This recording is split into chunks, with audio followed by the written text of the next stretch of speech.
মুসলিম শরীফের বর্ণনা ৭,১২৮ নম্বর হাদিস। ইসলামিক ফাউন্ডেশনের সিরিয়াল অনুযায়ী এই হাদিসের মধ্যে আসছে, ক্বালা রাসূলুল্লাহ সাল্লাল্লাহু আলাইহি ওয়াসাল্লাম, নবীজির সাহাবী ইমরান ইবনে হুসাইন থেকে বর্ণনা, তিনি বলেন রাসূলুল্লাহ সাল্লাল্লাহু আলাইহি সাল্লাম ইরশাদ করেছেন, মা বাইনা খালকি আদামা ইলা কিয়ামিস সাআ খালকুন আকবারু মিনাদ দাজ্জাল। আল্লাহ নবী বলেন, আদম নবীর সৃষ্টি করার পর থেকে কিয়ামত পর্যন্ত দাজ্জালের চাইতে ভয়ঙ্কর এমন সৃষ্টি আর দুনিয়ার মধ্যে হবে না। আদম নবী থেকে কিয়ামত পর্যন্ত যত সৃষ্টি আল্লাহ বানাইছে, এ দাজ্জালের চেয়ে ভয়ঙ্কর সৃষ্টি আর দুনিয়াতে হবে না। তাহলে কি জানলাম? দাজ্জাল হবে সবচেয়ে ভয়ঙ্কর একটা সৃষ্টি, ভয়ঙ্কর একটা ফিতনা। দাজ্জালের ব্যাপারে আরেকটা জিনিস মনে রাখবো, দাজ্জালের দুই চোখের মাঝখানে কপালের এই জায়গায় লেখা থাকবে কাফের। বলেন কি লেখা থাকবে? কাফের। সহিহ বুখারীর বর্ণনা ৭,১৩১ নম্বর হাদিস।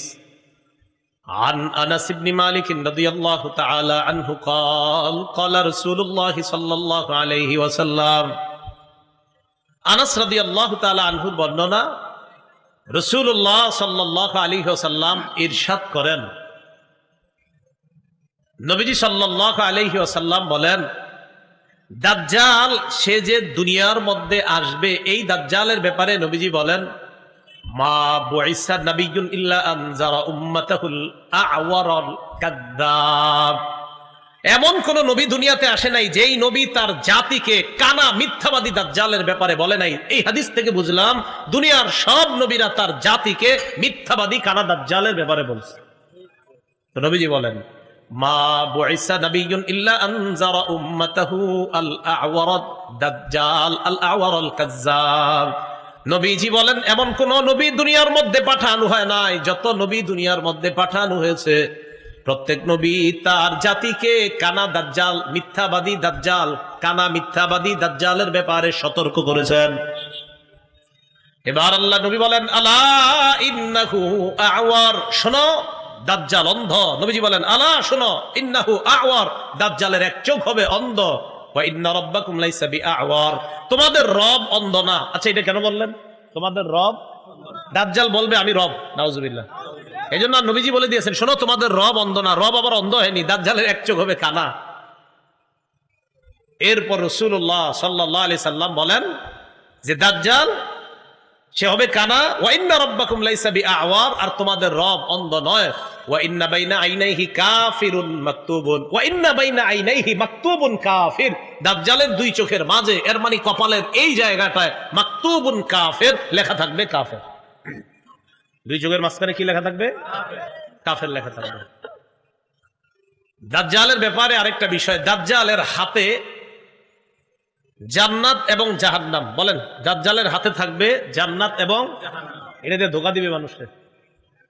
মিথ্যা জান্নাত, মিথ্যা জাহান্নাম তার নিজের বানানো, খুব শক্তিশালী হবে।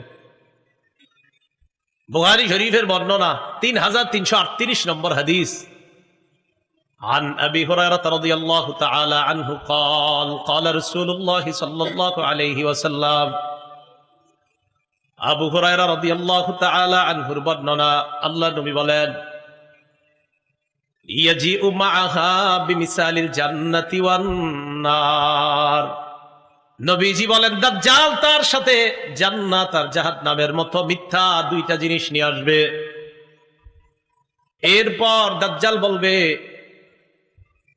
আল্লাতী হিয়া জান্নাহ, দাজ্জাল বলবে এই দেখো এটা জান্নাত। দাজ্জাল বলবে আর কি, এটা জান্নাত। নবীজি বলে, সে যেটাকে জান্নাত বলবে হিয়ান নার, এটাই জাহান্নাম। দাজ্জাল বলবে এটা জান্নাত, নবীজি বলে সে যেটাকে জান্নাত বলবে এটাই জাহান্নাম। এটা কি হবে? জাহান্নাম। তো দাজ্জাল মিথ্যা জান্নাত জাহান্নাম নিয়ে আসবে। রাসূল বলে সে যেটাকে জান্নাত বলবে এটাই হবে জাহান্নাম। দাজ্জালের চুলগুলো হবে কোকড়ানো।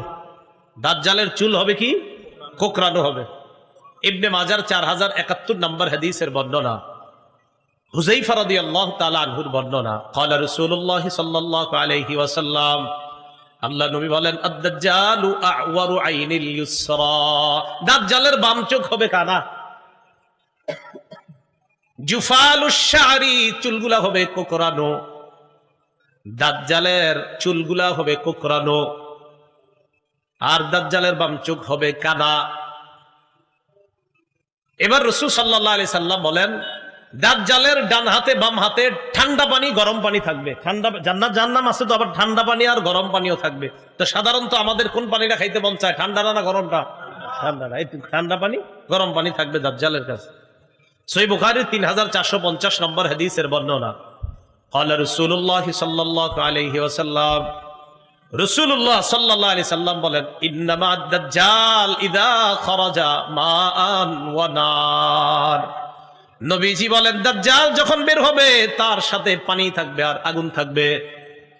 এবার আল্লাহর নবী বলেন, আল্লাযী ইয়ারান নাস আন্নাহান নার মাউন বারিদ। মানুষ যেটারে মনে করবে আগুন, ওটাই হবে ঠান্ডা পানি। মানুষ যেটারে আগুন মনে করবে ওইটাই হবে ঠান্ডা পানি। আল্লাযী ইয়ারান নাস আন্নাহু মাউন বারিদুন আন-নার। মানুষ যেটারে মনে করবে ঠান্ডা পানি, ওটাই হবে আগুন। তাহলে মানুষ যেটারে আগুন মনে করবে এটা হবে ঠান্ডা পানি, আর মানুষ যেটারে ঠান্ডা পানি মনে করবে এটা হবে আগুন। নবীজি বলেন, ফামান আদরাকা মিনকুম, তোমাদের কেউ যদি এই জাতীয় অবস্থার সম্মুখীন হও, ফালইয়াকা ফিল্লাযী হিয়া নার, সে যেন আগুন যেটা ওটার মধ্যেই যেন সে মুখ দেয়, ওই আগুনটাই যেন সে মুখের মধ্যে নেয়। কারণ আযবুন বারিদুন, আমি নবী বলে গেলাম, মুখের মধ্যে যখন আগুনটা নিবে এটা আগুন হবে না, এটা হবে সুমিষ্ট ঠান্ডা পানি। তোমাদের কেউ যদি দাজ্জালকে পাও, সে যদি আগুন আর পানি দেখায়, তখন তুমি আগুনটাই মুখে নিবা, কারণ আমি নবী বলে গেলাম তার আগুনটাই হবে সুমিষ্ট ঠান্ডা পানি। এই হলো দাজ্জালের সাথে থাকা পানি। এই পানি নিয়ে সে দুনিয়ার মধ্যে আসবে। দাজ্জাল খোরাসান থেকে আসবে। বলেন কোত্থেকে? হ্যাঁ, খোরাসান। দাজ্জাল আসবে কোত্থেকে বলেন তো? খোরাসান।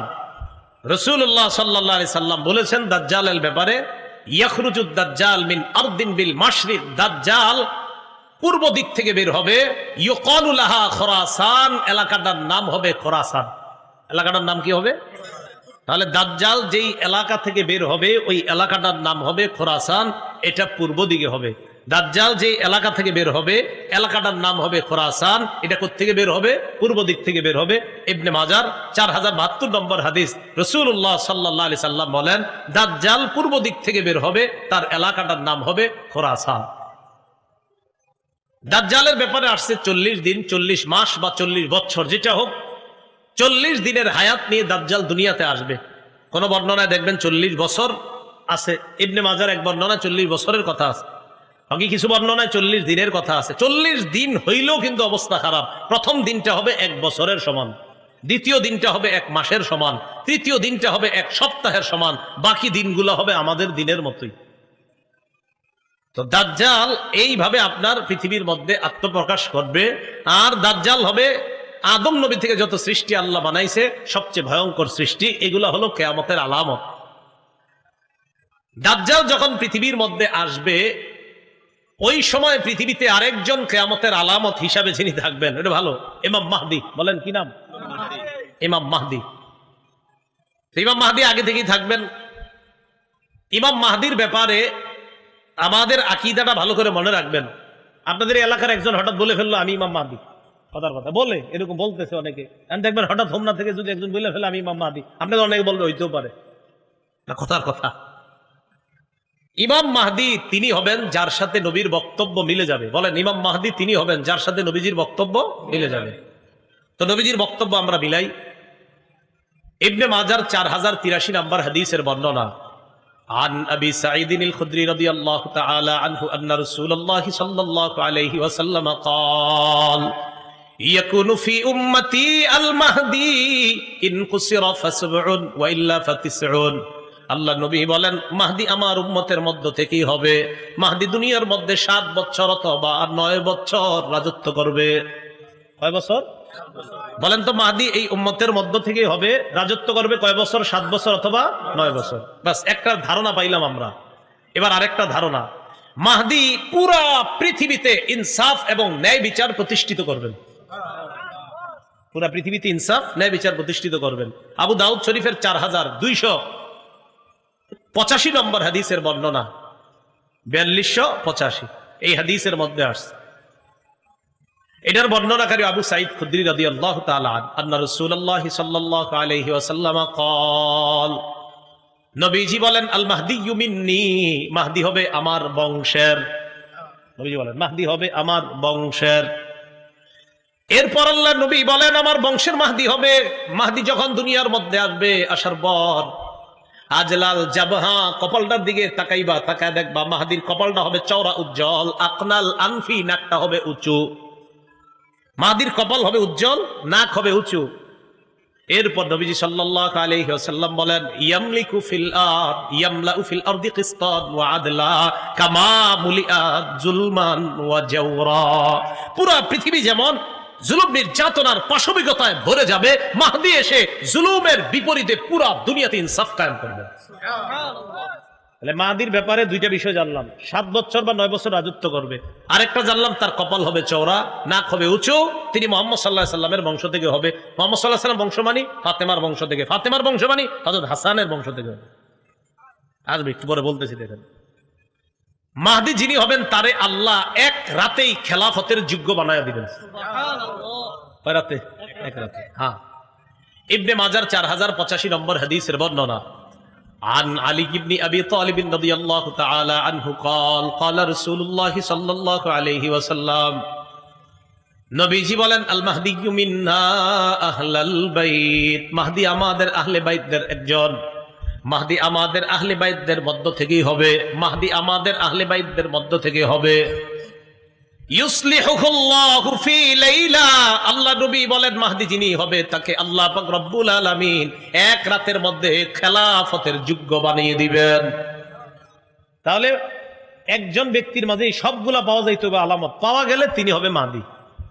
এরপরে আসেন মাহদি যিনি হবেন, ছিলাম যিনি মাহদি হবেন তাকে আল্লাহ এক রাতে খেলাফতের যোগ্য বানাবেন। এই কথাগুলো কেন বলার প্রয়োজনীয়তা দেখা দিচ্ছে, ফেসবুকটা যারা ব্যবহার করেন এত বেশি আপনারা এগুলা লেখালেখি করেন, মনে হয় যে ইমাম মাহদি কালকে সকালে আইসা পড়ছে, এরকম একটা। অনেকে তো আগামী বিভিন্ন শুক্রবারে কিয়ামত নিয়ে আসেন, এই একটা বিষয়। আপনার এই বিষয়গুলো আমরা একটু সতর্ক থাকা। ইবনে মাজার 4086 নম্বর হাদিসের বর্ণনা। সাঈদ ইবনুল মুসাইয়াব বলেন আমরা আম্মাজান উম্মে সালামা রাদিয়াল্লাহু তাআলা আনহার সামনে মাহদির আলোচনা করলাম। আম্মাজান উম্মে সালামা বললেন সামিআতু রাসূলুল্লাহি সাল্লাল্লাহু আলাইহি ওয়াসাল্লাম ইয়াকুল আল মাহদিয়্যু মিন ওয়ালাদি ফাতিমা, মাহদি ফাতেমার বংশের হবে। সুবহানাল্লাহ। আমার বংশের ফাতেমা, ফাতেমার বংশে মাহদি। আবু দাউদ শরীফের 4292 নম্বর হাদিসের বর্ণনা। হযরত আলী একদিন হাসানের দিকে তাকাইছে, আলী হাসানের দিকে তাকাইছে। তাকানোর পর বললেন নিজের সন্তানের ব্যাপারে ইন্না ইবনি হাদা সাইয়্যিদুন কামা সাম্মাহু নবী সাল্লাল্লাহু আলাইহি সাল্লাম, আমার এই সন্তান হাসান জান্নাতের যুবকদের সর্দার, যেমন নবীজি সাল্লাল্লাহু আলাইহি সাল্লাম বলেছেন। এরপরে বললেন ওয়া সায়াখরুজু রাজুলুম মিন সুলবিহি ইউসাম্মা বিসমি নবিয়িকুম মুহাম্মদ সাল্লাল্লাহু আলাইহি ওয়াসাল্লাম, আমার এই সন্তান হাসানের বংশ থেকে এমন একজন ব্যক্তির আবির্ভাব ঘটবে, এমন এক ব্যক্তি বের হবে যে ব্যক্তির নাম তোমাদের নবীর নামে রাখা হবে, যার নামটা তোমাদের নবীর নামে রাখা হবে। ইউশবিহুহু ফি খুলকিহি, তার চরিত্রটা নবীর চরিত্রের মতো হবে, তার চরিত্রটা নবীর চরিত্রের মতো হবে, এমন এক ব্যক্তির আবির্ভাব ঘটবে। আবু দাউদ শরীফের 4282 নম্বর হাদিসের মধ্যে আছে ক্বালা রাসূলুল্লাহ সাল্লাল্লাহু আলাইহি ওয়াসাল্লাম ইউআতিউ ইসমুহু ইসমি ওয়া ইসমু আবিহি ইসমু আবি, মাহদির নাম হবে আমার নামে, মাহদির আব্বার নাম হবে আমার আব্বার নামে। তো যিনি মাহদি হবেন তার নাম নবীর নামে হবে, যিনি মাহদি হবেন তার আব্বার নাম নবীর আব্বার নাম আব্দুল্লাহর নামে হবে। তাহলে আবার প্রথম থেকে আসেন তো, মাহদি এই উম্মতের থেকেই হবে। মাহদি 7 বছর বা 9 বছর রাজত্ব করবে। মাহদির কপাল হবে চওড়া, মাহদির নাক হবে উঁচু। মাহদিকে এক রাতে আল্লাহ খেলাফতের যোগ্য বানাবেন। মাহদি পুরা পৃথিবীতে ইনসাফ প্রতিষ্ঠিত করবেন। মাহদি হযরত ফাতেমা তথা হযরত হাসান রাদিয়াল্লাহু তাআলা আনহুর বংশ থেকে হবেন। মাহদির নাম হবে আমাদের নবীর নামে, আর মাহদি যিনি হবেন তার আব্বার নাম হবে আমাদের নবীর আব্বার নামে। মাহদির রাজত্বকালে কি পরিমাণ সম্পদ হবে? ইবনে মাজার 4083 নম্বর হাদিসের বর্ণনার মধ্যে রাসূলুল্লাহ সাল্লাল্লাহু আলাইহি সাল্লাম বলেন ফাতানআমু ফীহি উম্মতি নি'মাতান লাম ইয়ানআমু মিসলাহা কত্তু। মাহদির সময় আমার উম্মত এত পরিমাণ সম্পদের মালিক হবে, প্রাচুর্যের মালিক হবে, এই পরিমাণ প্রাচুর্যের মালিক তারা আগে কখনো হয় নাই। মাহদির সময় এত পরিমাণ সম্পদের মালিক হবে। তুতি উকুলাহা, জমিন তার ভূগর্ভে, জমিনের পেটে যত দামি সম্পদ সব বের করে দিয়ে দিবে, নাও নাও মানুষ নাও। ওয়ালা তাদাখিরু মিনহা শাইআ, জমিন কিছু জমা করে রাখবে না। নবীজি বলেন ওয়াল মালু ইয়াউমা ইদিন কুদুস, ওই জামানায় সম্পদ স্তূপ স্তূপ করে পড়া থাকবে। ফায়াকুমুর রাজুলু, সম্পদের সামনে এক ব্যক্তি দাঁড়ায়া বলবে, ইয়া মাহদি আতিনি, ও মাহদি আমারে কিছু সম্পদ দাও। মাহদি বলবে, খুঁজ, আপনার যা মন চায়, যত পরিমাণ মন চায় সম্পদ নিয়ে যান। ওই জামানায় পুরা পৃথিবীতে এত পরিমাণ সম্পদ হবে, সম্পদের স্তূপ হবে।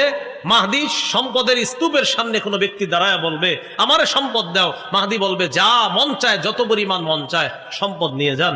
এই অবস্থা হবে তখন। ওই সময় যখন দাজ্জাল আসবে, আসার পর দাজ্জাল আর মাহদির এই যুগ চলতেছে। একদিন হঠাৎ ফজরের নামাজের সময় ঈসা আলাইহিস সালাতু ওয়াস সালাম দুনিয়াতে আসবে। আসার পর ঈসা আলাইহিস সালাম, মাহদি তারা একসাথে হয়ে দাজ্জালের বিরুদ্ধে যখন লড়াই করবে, দাজ্জাল ঈসা নবীরে দেইখা মোমের মতো গলে যাবে।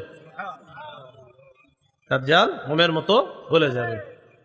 দাজ্জাল দুনিয়া থেকে ধ্বংস হয়ে যাবে, বিদায় হয়ে যাবে। এই দাজ্জালের ফিতনা যাবে, ইয়াজুজ মাজুজের ফিতনা, এরা বের হবে। এত ভয়ঙ্কর অবস্থা হবে দুনিয়ার। ঈসা আলাইহিস সালাম আল্লাহর কাছে দোয়া করবে। দোয়া করার পর তাদের মৃত্যু হবে, তাদের ধ্বংস হবে। এক জাতীয় পোকা তাদের এখানে আক্রমণ করবে। এই পোকা আক্রমণ করার পর সব মারা যাবে। এরা মারা যাওয়ার পর ঈসা নবীর দোয়ায় বৃষ্টি হবে। বৃষ্টি হওয়ার পর পুরা পৃথিবীটাকে আল্লাহ আবার নতুন করে সজীব করবেন। পুরা পৃথিবীটা আল্লাহ আবার সৌন্দর্যতায় পরিপূর্ণ করে দিবেন। এইভাবে চলতে থাকবে। চলতে চলতে আবার মানুষের মাঝে আপনার জুলুম নির্যাতন শুরু হবে, আবার শুরু হবে।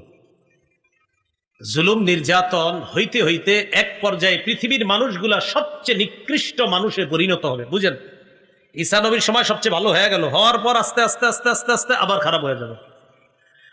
আবার যখন মানুষগুলা খারাপ হয়ে যাবে, খারাপ হয়ে যাওয়ার পর মানুষগুলা যখন সবচেয়ে নিকৃষ্ট মানুষে পরিণত হবে, তখন কি ঘটবে? রাসূলুল্লাহ সাল্লাল্লাহু আলাইহি সাল্লাম বলেন, লা ইয়াজদাদুল আমরু ইল্লা শিদ্দাতান ওয়ালাদ দুনিয়া ইল্লা ইদবারা ওয়ালাদ নাসু ইল্লা শুহা। নবীজি বলেন, দিনের পর দিন প্রতিটা বিষয় কঠিন হয়ে যাবে, দুনিয়ার মধ্যে অভাব অনটন দেখা দিবে, মানুষগুলা বড় কৃপণ হবে। ওয়ালা তাকুমুস সাআ ইল্লা আলা শিরারিন নাস, সবচেয়ে যে নিকৃষ্ট মানুষগুলা থাকবে তাদের উপর কিয়ামত সংঘটিত হবে। সবচেয়ে নিকৃষ্ট মানুষগুলোর উপর কি হবে? কিয়ামত সংঘটিত হবে। কিয়ামতটা হবে শুক্রবারে। বলেন কি বারে? তবে কোন বছর কোন শুক্রবারে এটা আল্লাহ জানেন। কোন বছরের কোন শুক্রবার এটা কে জানেন? এটা আল্লাহ জানেন। বাকি শুক্রবারেই হবে। রাসূলুল্লাহ সাল্লাল্লাহু আলাইহি সাল্লাম বলেন, খায়রু ইয়াউমিন তালাআত ফিহি আশ-শামসু ইয়াউমুল জুমআ, দিনের মধ্যে সবচেয়ে শ্রেষ্ঠ দিন হলো জুমার দিন। ফিহি খুলিকা আদম, জুমার দিন আদম নবীকে সৃষ্টি করা হয়েছে। ফিহি উদখিলাল জান্নাহ, জুমার দিন আদম আলাইহিস সালাতু ওয়াস সালামকে জান্নাতে প্রবেশ করানো হয়েছে। ওয়া ফিহি উখরিজা মিনহা, জুমার দিন আদম নবীকে জান্নাত থেকে বের করা হয়েছে। নবীজি বলেন, ওয়ালা তাকুমুস সাআতু ইল্লা ফি ইয়াউমিল জুমআ, কিয়ামতটা যেদিন ঘটবে ওই দিনটাও হবে জুমার দিন। তাহলে কিয়ামতটা হবে কি বারে? জুমার দিন। বাকি কোন জুমার দিন কোন বছর এটা আল্লাহ জানে। কিয়ামত জুমার দিনে ঘটবে, সবচেয়ে নিকৃষ্ট মানুষের উপর কিয়ামত ঘটবে। আর কিয়ামত ঘটার আগে কিছু আলামত ঘটবে। এই আলামতগুলা হলো যে আলামতগুলা বললাম, একের পর এক পৃথিবীর মধ্যে আলামতগুলা একের পর এক ঘটতে থাকবে। তো কিয়ামতের আলামতগুলা যখন ঘটবে, ওই জামানায় রাসূলুল্লাহ সাল্লাল্লাহু আলাইহি সাল্লাম বলেন যে ফিতনা আমার উম্মতের কাছে এমন ভাবে আসবে, ইউসবিহুর রাজুলু মুমিনা ওয়া ইউমসি কাফিরা, মানুষ সকালবেলা ঈমান নিয়ে ঘর থেকে বের হবে, বিকালে বেঈমান হয়ে যাবে। ওয়া ইউমসি মুমিনা, মানুষ বিকালে ঈমানদার থাকবে। ওয়া ইউসবিহু কাফিরা, সকালে তার ঈমানটা চলে যাবে, এটা সে জানবেও না। এমন একটা পরিস্থিতি ছয়ে যাবে আমার উম্মতের জন্য। তো ওই কঠিন মুহূর্তগুলা, ফিতনাগুলা এখনই আমাদের উপর একের পর এক আসতেছে, আবার যাচ্ছে। এই সময়ে ঈমান ইমানের উপর অটল থাকাটা, এটাই হবে জীবনের সবচেয়ে চ্যালেঞ্জের বিষয়, যে ইমান নিয়ে বাঁচতে পারা, ইমান নিয়ে মরতে পারা। আল্লাহ পাক রব্বুল আলামিন আমাদের সকলকে কিয়ামতের আগে যে ঘটনাগুলো ঘটবে, এই জাতীয় ঘটনা যেন আমাদেরকে ইমান থেকে দূরে সরায়া দিতে না পারে। আল্লাহ আমাদের সকলকে মজবুতির সাথে ইমানের উপর অটল থাকার তৌফিক দান করেন। আমিন। ওয়া আখিরু দাওয়ানা আনিল হামদুলিল্লাহি রাব্বিল আলামিন।